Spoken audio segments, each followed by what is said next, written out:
Hey, welcome back to the channel. My name is Kyle Cameron, where we talk about biohacking, lifestyle optimization, recovery, all that fun stuff. So if you're new here, consider subscribing. If you're a returning subscriber, then welcome back. I got a very special sort of intimate video for you here. We're going to be having a conversation with my health mentor.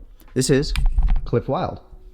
Cliff has been coaching me for the last couple of years, and he helped me discover some, let's just call them hidden things that were happening under the surface that really allowed me to start making progress on my health, which is something I struggled with for a long time. And my hopes with this video for you is to get sort of a peek behind the scenes and just be a fly on the wall for our conversation to talk about some stuff that you probably never heard about when it comes to understanding your health, the human body, what to look for, what to look out for. This isn't medical advice. This is just two guys having a conversation, and you're going to get access to probably information that would otherwise take you years to figure out. So I'm very excited to kind of just bring you along on this talk with my buddy Cliff here, and yeah, let's just get into the video. We were just talking before we started rolling about where to start with when it comes to the cell, and how someone should think about cells in their body and what that has to do with their overall health. Could you sort of break that down for us? Sure. I guess, without getting into the depths of biochemistry, which is part of my background, one of the easiest ways to consider this is the first form of life is one single cell. And you might not know that we are made as humans of trillions of cells. And so if the first stage of life is one single cell, that should help us to question an approach that says you need to just deal with the gut, or you need to deal with just the adrenals or the thyroid or whatever system it is that you might find dysfunction in, even if you're lacking energy. So if we break this down, if one single cell is our first stage of life, if we put together many cells together, that creates a tissue. And so within the human body that we know of at this moment in time, there are 4 different types of tissue. So put different types of tissue together, then you create an organ. Okay, something like your liver, for instance. And then if you put many organs together, so think of your digestive system, you have many organs within that, then you create a system. Okay, and then the human organism is made up of many systems. So when essentially we are dealing with someone's lack of energy, or we're dealing with metabolic disorders or sleep disorders or whatever it might be, what we're really considering is what level of dysfunction is going on in the cell for it to be able to produce energy or not, or is it producing too much waste that it can't possibly clear, which might lead to some damage to that cell, which then leads to triggering many cells to have issues. And how that might show up on you is maybe you have skin issues, right? Or maybe you wake up and you're super, super tired in the morning, or maybe metabolically, you're carrying a lot of weight around the middle and struggle to lose those things. And if them things resonate, then the likelihood is if you could understand just the energy system of a cell, then you would probably find that you'd improve hugely. And so when we're looking at improving the energy system of the cell, where does one start? What is the basic foundational pillar that everyone, could potentially start looking at to start making improvement? And then where do we go from there? It sounds corny, but it is probably the most important piece, is that if someone has a highly nutritious diet, right? If someone has the absence of highly refined foods, not too much alcohol, and, too much fried foods, and I'm not talking fried foods in home cooked necessarily, but I'm talking about, crappy takeaways, these kind of things. If you have the absence of those things, then you have the presence of, great quality vegetables, green leafy vegetables, cruciferous vegetables. If you have a mixture of different foods that you can tolerate, and obviously morally, depending on what route you go down, whether that's whole proteins or plant-based proteins, the biggest thing you can do for cell health is diversity. Right? And that also comes down to other areas as well in the body. But if you can give yourself a nutrient-rich diet, and then as a second pillar to that, have good digestion, then essentially you're able to break that energy down and take it towards a cell. And therefore, we are assuming a lot because of the breakdown process and how all those things work. But for most people, to make it simple, if you could replace your refined foods, poor choice foods, fizzy drinks, those kind of things with good quality water, nutritious, single ingredient food, aka things that are perishable, then you would have the best chance of giving your cells energy. And of course, if you do all that already and things are not improving, then that's probably just an indicator that there are some inhibition issues going on that you could improve. Something I want to speak into is you also talked about being able to absorb said nutrients from nutritious food. So maybe we can dig into that. Like, what does that look like? How do we ensure that proper absorption is taking place? The biggest thing you have to distinguish with digestion, for instance, is working out if people have digestive issues, right? So myself had an autoimmune disease diagnosed of the gut called ulcerative colitis, and being 12 years symptom medication free, I've spent a lot of time and money and effort being in that position, and so I've learned a lot of things. But probably the key thing that most people don't know is that not all gut issues are caused by a dysfunctional gut. The first thing you have to really work out is your issue coming from the brain and how it stimulates, or is your issue coming from a genuine issue with deficiency in the gut? And let me explain that slightly. So if someone has difficulty swallowing, and then maybe they also have more like their tendency is more towards chronic constipation, what that's likely going to tell me is that's more of a nervous system issue, what we call the vagus nerve, that comes from the brain, because that controls not only your heart, your lungs, but it's also controlling your motility in your bowel. It's also controlling the muscle contraction down your esophagus. So if you're someone who leans that side, you could spend a lot of money on things like digestive enzymes and, probiotics or prebiotics or whatever it might be, and you might have not seen much return, right? And this is many people. So you first want to work out, okay, well, is it coming from my gut genuinely, or is it coming from my brain?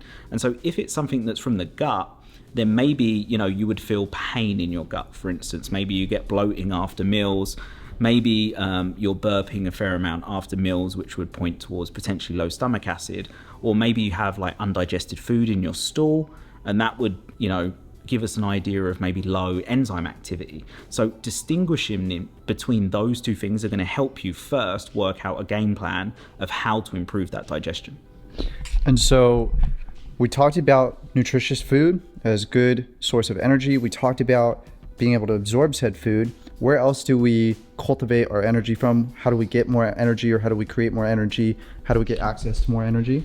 So if you think at a cell level, essentially we have on the outside of our cells, you have many different receptors, and you also have what we call channels.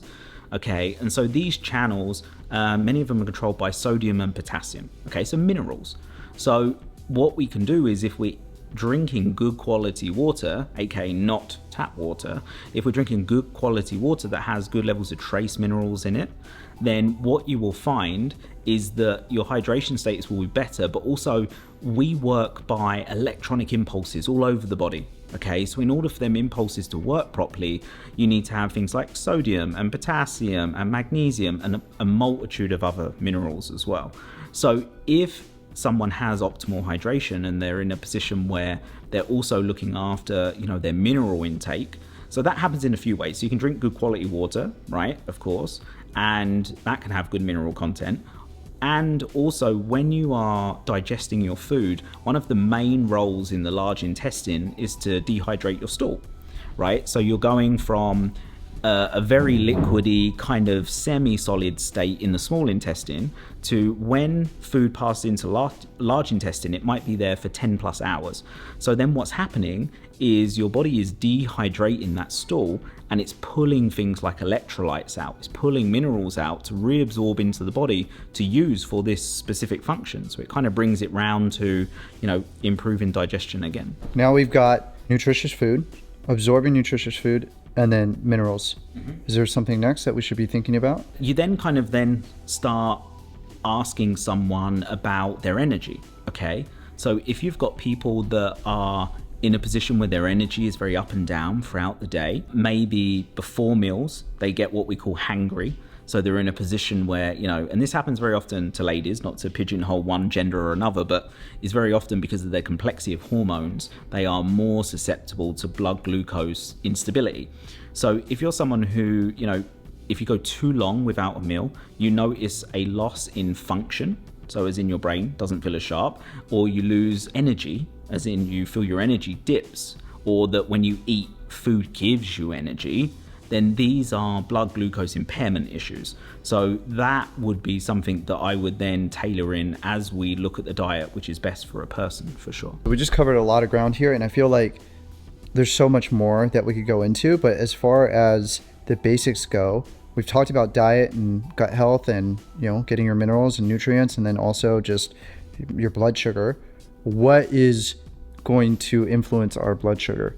How do we get good blood sugar, right? And as we train our metabolic system. Yeah. So this is where we have to have a slightly nuanced conversation, because if you speak to someone who is a MD, they are going to tell you very categorically that your blood sugars are kept between an extremely tight range. Because they go too high, it basically could be disastrous for you. Like an example of that would be an uncontrolled type 2 diabetic, where in the worst case they could go blind or they could lose limbs, right? So that's very high uncontrolled blood glucose. But on the flip side of that, if you have people that have very low blood glucose, they could pass out, they could go into catabolic states, which could be very detrimental to the brain, because the brain for most people is running on glucose, unless obviously they're adapted to ketogenic. So blood glucose, again, is about zooming out, because most people will believe that blood glucose is just diet, okay? So the reality is that is a huge element of it, the food that we put in our cells every day, but also probably the single most ignored thing with blood glucose is sleep.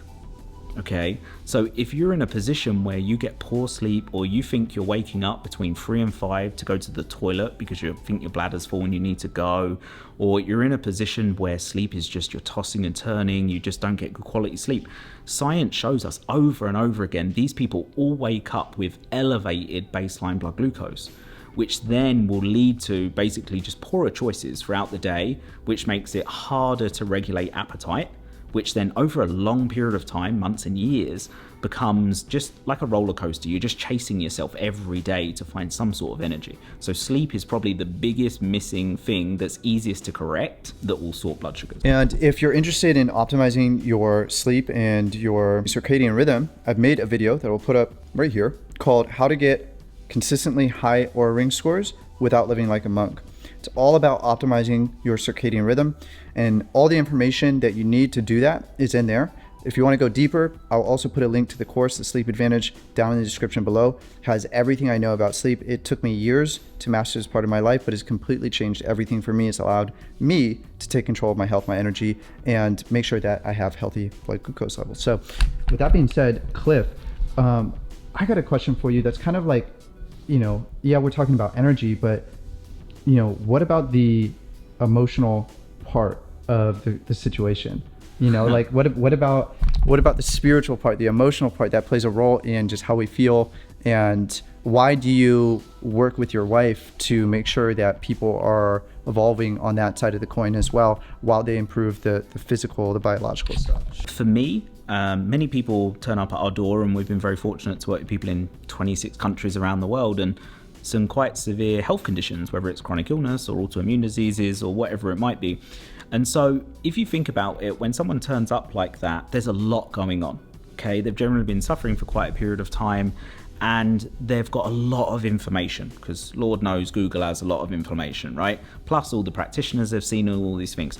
So how I describe that is that when someone shows up, at the moment the picture is very cloudy, right? And it's a cloud of all different choices they've made, all different decisions, their beliefs, everything about what's going on for them at that time. So is it ideal for me as a practitioner at that time to say, right, just do this one thing and just go all in, without acknowledging their journey and what has led them to this point, right? So the reason that me and my wife Marta work together is because she's a genius of the unconscious mind and belief systems, and helping people recognize patterns that have lived within them for a lifetime. And so the emotional part of this for many people is deeply unconscious, right?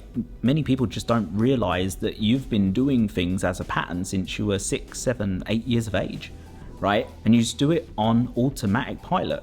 And it's because that's how you were taught. So what we recognize in the work that we do is that the physical body is amazing, and we've been able to turn around incredibly difficult situations. And what we find is the best clients' results always come from a mixture of both. Them being willing to admit that life isn't perfect, because let's be honest, we live in the Western world. There are many, many stresses, from finances to relationships to worldwide pandemics at, this current moment in time. So if we just try and pretend, like I did for the first 20 years of my life, that emotions don't exist, the reality is that you are pushing them down somewhere, right? And there are many studies to show that people that are suppressing emotions, they end up showing in different tissues in the body and affecting them in different ways. So it only makes sense that even we gently explore where someone just might be unconsciously, saying, right, I want results here, but on the other side of it going, well, no, I can't do that because it's part of my identity. And they end up just going left and right all the time.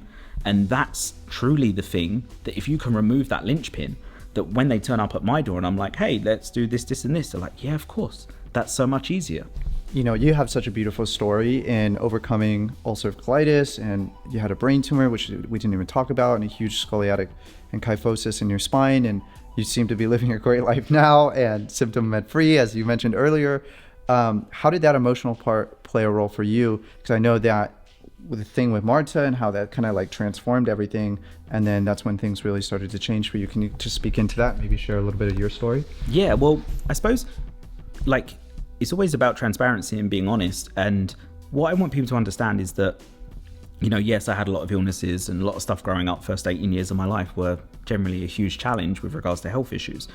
And, I'd got to a point, and, maybe some of you resonate with this, maybe not with the tumor part, but the next part is that when I was 16, I was diagnosed with a very rare brain tumor, one that they'd only seen once before in the UK at that point.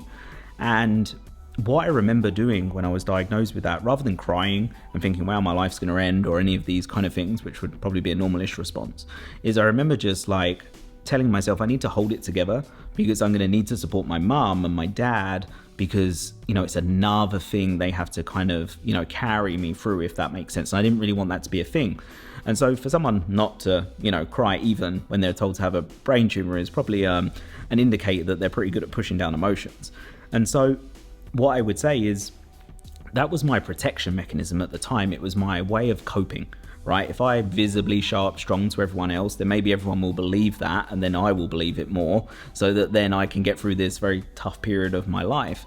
And so, when Marta came into my life, there was, a huge amount of lessons for me, and there still is 12 years later if we've been together.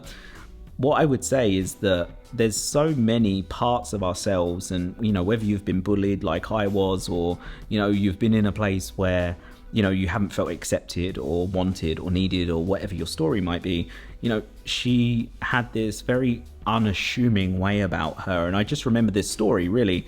We were in London, and we love walking even to this day, and we were just walking down the street. And it was hilarious and also embarrassing at the time. And we were walking down the street, and all of a sudden, we weren't even talking about anything deep or spiritual or anything. I think, probably just drinking some rubbish drink at the time, just chatting. And I just remember these tears, just rolling down my face, and trying to wipe them away. I'm like, wow, this is not very manly. And I never realized at the time quite what that meant. Right? I was just more like, wow, I don't know why I'm crying. She was asking, I have no idea. And I kind of did, as I went through the work with myself, and I kind of went back and thought about that situation, I was like, wow, that was the first time I've ever truly felt accepted. And so then that was kind of an opening to emotion and being vulnerable about things that I wasn't totally sure about. Because, part of the human condition, especially in the Western world, is we must be certain about everything. Right? That uncertainty feels very often very unsafe for people. And so I was that kind of person. I was like, well, if I can be doubly sure about everything, if I can outlearn people, if I can out-knowledge people, then I will be so certain I don't need emotions, right? And it just, honestly, it doesn't work. I tried it, honestly, for years, doesn't work. And so even, that's not saying that you need to go off to some ashram for 2 years, right, in order to study deeper spiritual things.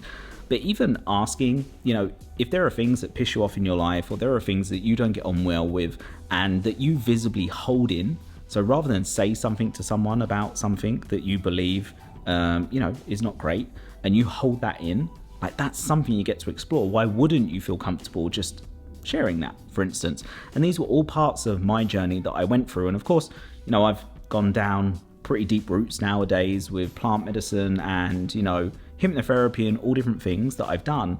But for you, you know, that start point might be just an acknowledgement that not everything is perfect, and that's okay. Thanks for sharing that. Really appreciate it. And like, I wanted to have this conversation with Cliff on camera and make sure that I got this, because he lives in Cyprus and I've only met him once in my life, maybe twice, once or twice in my life in person. So we don't have that many opportunities to connect and chat. And he's been such a positive influence on my life. And what you see on the channel has a lot to do with him. And that was kind of like, it was like the impetus of the channel, right? And all the content that's been created and all the content that will be created. And so I felt like you guys really deserve to meet Cliff. And now Cliff is helping health coaches and people who are practitioners, functional medicine doctors, all these people help their clients better, right? Because there's a lot of BS in the industry. There's a lot of confusion, and there's like, it's just hard to get the answers that you need when you're hurting. And you need good people in your corner in order to guide you appropriately and to make sure that you stay on course. And Cliff has been such a sage in my life in that way. And if you're a health professional or you're a functional medicine doctor or you're a health coach or something like that, where you're helping people with your health and you're dealing with complex cases that you don't know how to deal with, then Cliff is the man for you, because he knows exactly how. He's been in the trenches with his clients for years now, and he knows what to do at what time. And there's that nuanced sort of decision-making tree that you need as a healthcare professional, so that you don't steer your clients in the wrong way and you can actually help them get the results that they're after and create long-term change. So if that's you, definitely go check him out. I'll put his information down below. And if you found value in this video, please hit that like button. It really does help get this information out to more people. And if you're new here, like I said before, consider subscribing, because we've got a lot more videos coming soon. And I'm about to make another video with Cliff's wife, Marta, and I'm going to link it up right here so you can go check that one out now. Talk to you soon. Be well.